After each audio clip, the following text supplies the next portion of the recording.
Howdy everybody, Michael here with Castle Mountain Lodge and McGregor Mountain Lodge, and hoping to get some more blog posts out here more consistently in the near future and distant future. So I know you guys really enjoy those and they're informative for you. And I'm kind of injured right now after my latest ultra marathon, so I figure this is a good time. I'm not out playing in the mountains, so a good time to get caught up on a bunch of content. And today I'm going to kind of answer one of the biggest questions that we get about running in the wintertime.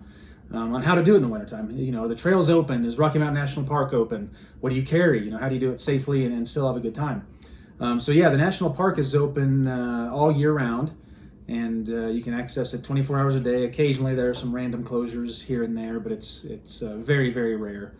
So you can access all the trails any time of year.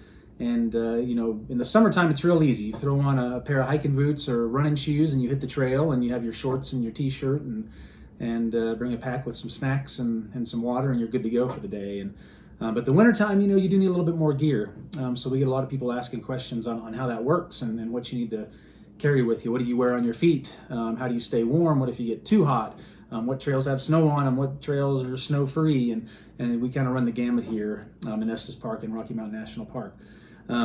So as you can read in the blog post above, I gave you some good tips on what to wear to keep yourself comfortable and safe.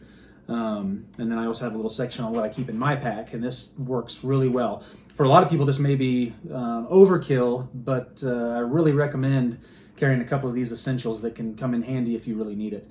I took a wilderness first responder course, a wilderness first aid course, and got some great tips from there. So I'd suggest you do that. Look it up on the Estes Park Mountain Shop's website.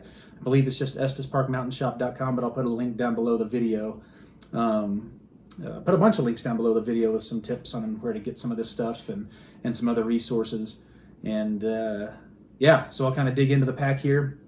My pack of choice is from a company called Ultimate Direction. They're based out of Boulder. This is an older pack. This thing's about 5 years old, but these things are super tough. Kind of the first version of these packs broke down pretty quick, but they've beefed them up, and this one's 5 years old at least, has about 5,000 miles on it. I don't run with it every time, so that's just kind of a guesstimate, more or less, 5,000 miles on it. It's still pretty good shape. Some of these little straps are getting a little tight to adjust and everything, but it's working great. Still in great shape. Some of the lettering is kind of peeling off, but I've washed it in the washing machine a handful of times too to keep it nice and clean. So this is a great one.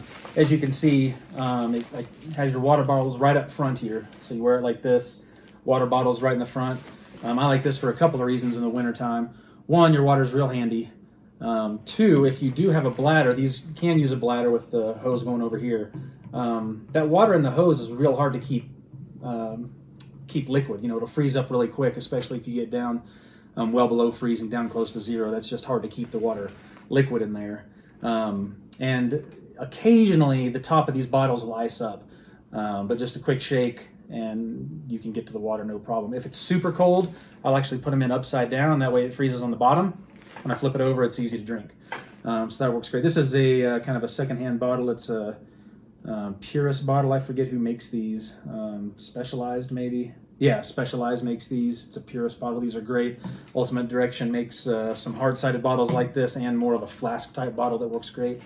Just your preference there. Something that's easy to access, and then just kind of game plan if it's real cold. I also like these packs because they have all these little access pockets. So these are kind of up on your shoulder. You pull these, you know, open these up. I keep my gels in here.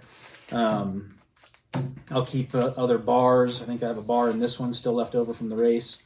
And by the way, if you want to read about my latest ultra adventure, I'll put a link down there too. It was the Bandera 100K down in Bandera, Texas, outside of Austin. So it was a lot of fun, but it turned out to be kind of a gloriously epic adventure with a couple of friends. But anyway, these bars are great for snacks on the trail. Bar out of Austin, Epic Bars. This one's a bison, cranberry, and bacon bar, and they are delicious. They are absolutely wonderful. So that's great for runs, hikes. I usually take these if I'm going out for more than 3 or 4 hours. I'll take one of these to snack on, and of course my gels. But these pockets are great. They have little side pockets here you can stash trash in. I keep a plastic bag in here for gel wrappers, for these wrappers, and I'll put that in the pocket of my shorts or pants, whatever I'm wearing. Be extra mindful in the wintertime of trash. It gets windy out here. Your fingers are numb. You got gloves on. It's easy to drop trash blowing around. And this can hold gel. You can put whole gels in there or whatever. I usually use, in the wintertime, one bottle on this side. In the summer, I'll double up on bottles. And then this side, I'll usually put a little buff in here. That's great for a number of reasons. I can put it over my ears. Goes over your head. You can roll it up, put it like a headband. Use it over your face. If it's real cold, you can put it over your mouth, around your head. It's a good handkerchief. If you get a cut or a scrape, if you need to blow your nose into it, I mean, it has all kinds of purposes. So I'll carry one of those. Has these little pockets down here. A lot of times I'll put chapstick. I don't have any in there right now. I took it out for the race. And then in this one, I keep just an assortment of supplements. This is branched chain aminos. I'll use these if I'm going out for more than 6 hours. I'll pop one of these every hour. That just helps keep the muscles fresh and fueled. So that's kind of the front of the pack. You got these side pockets here where I'll keep a variety of different things. I got my water filter. And this water filter I have in the article above, Sterapin Adventure Opti. This thing is a lifesaver. Totally changed my world when it came to running. I can carry one bottle and go out for days, and all I need is this thing. You just fill up your water bottle, take this thing off, hit it a couple times, put it in there, and the UV light kills everything bad. And probably one of the best filters you can get. So I use that one pretty religiously. Also got some ibuprofen in here just in case. So these side pockets are super handy. I don't have my headlamp in here. I don't know where it is. I was trying to find it this morning. The race was about 2.5 weeks ago, and I haven't run since then. So I don't have my stuff as completely organized as I like, but kind of set this up to show you guys. But I'll keep a headlamp in there if I need to in these side pockets. The side pockets go around your torso here. Those are super helpful, super handy.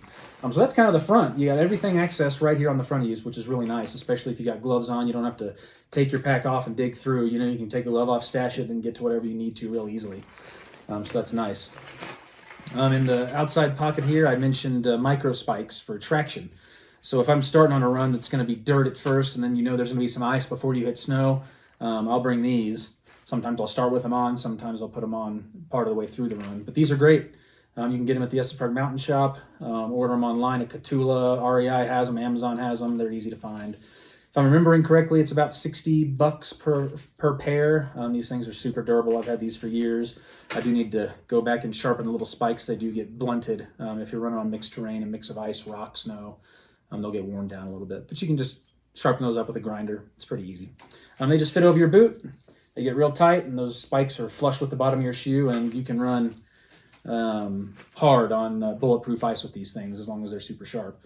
But even when they're blunt like this, it still gives you plenty of grip, plenty of purchase on even the most slick ice and slippery terrain. I'll also put some drink mix. This is V-Fuel Endurance Drink Mix. This kind of supplements my V-Fuel gels. This is the best fuel out there. So I just carry some of that too. If I get tired of taking gels, I'll mix a packet of this with a bottle of water and good to go. So that's nice to keep pretty handy too. And then your big pocket is where I'll keep extra layers. I'll wad up my down puffy. I'll put that in there. If I have a wind layer or a rain layer or something like that, I'll put that in there as well. If I want to bring a beanie, I can stash that. Usually I use that buff that I showed you. If I am just wearing a hat and need something a little warm, I'll just put this over my ears, put my hat on over it, and that works great. So some of those incidentals that I talked about above in the article, the drywall saw. So here's what I carry here. It's super light. I mean, this thing weighs nothing. I made a little sheath out of duct tape, but you can see I'll kind of continuously do trail maintenance when I'm out and about. So this will cut through small branches, that thick. It cuts through pretty quick. I have cut through something about this big with it, but it took a while. And it's still really sharp, so still real good shape. The other thing is, if you do hurt yourself, sprain an ankle, break an ankle, if you're with somebody and you need to cut through logs to make a little stretcher out of your pack or whatever you need to do, this is great cutting through limbs. This is one of the things that was recommended to me in that wilderness first responder first aid course.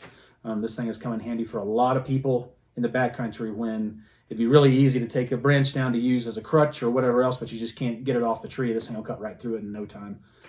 Super handy, and one of those things that in the wintertime I carry more, but if I'm going out for a big day in the summer, I'll put this in there too.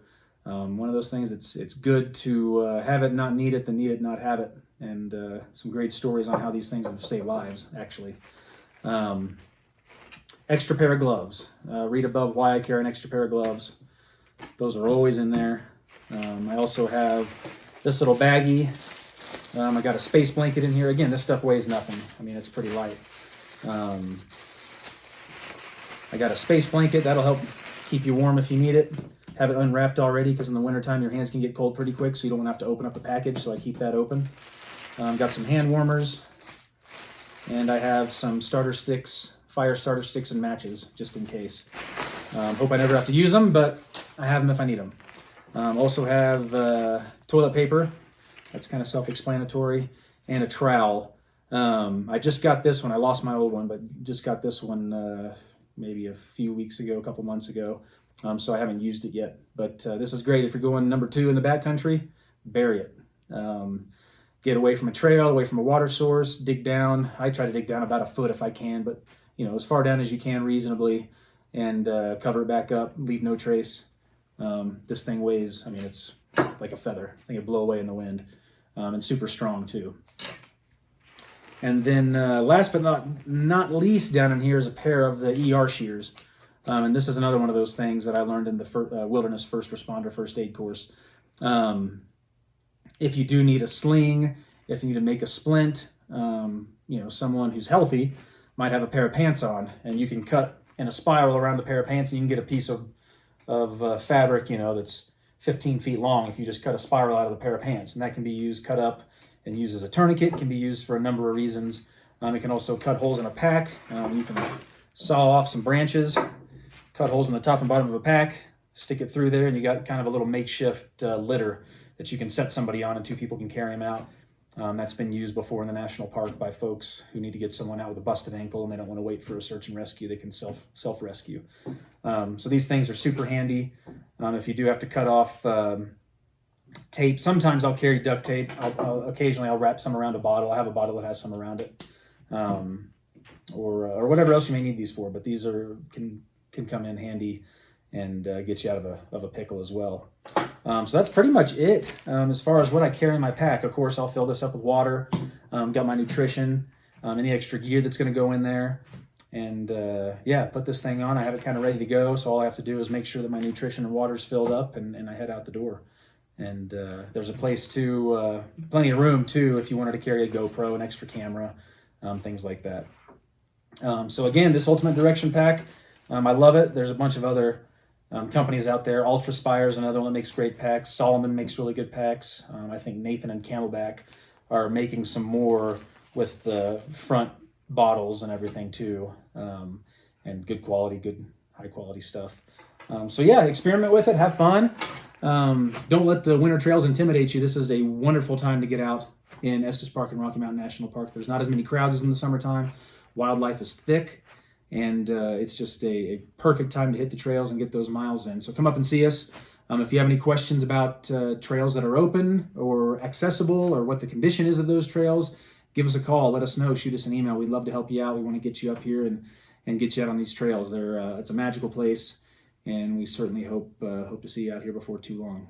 Thanks for watching, and we'll see you down the trail.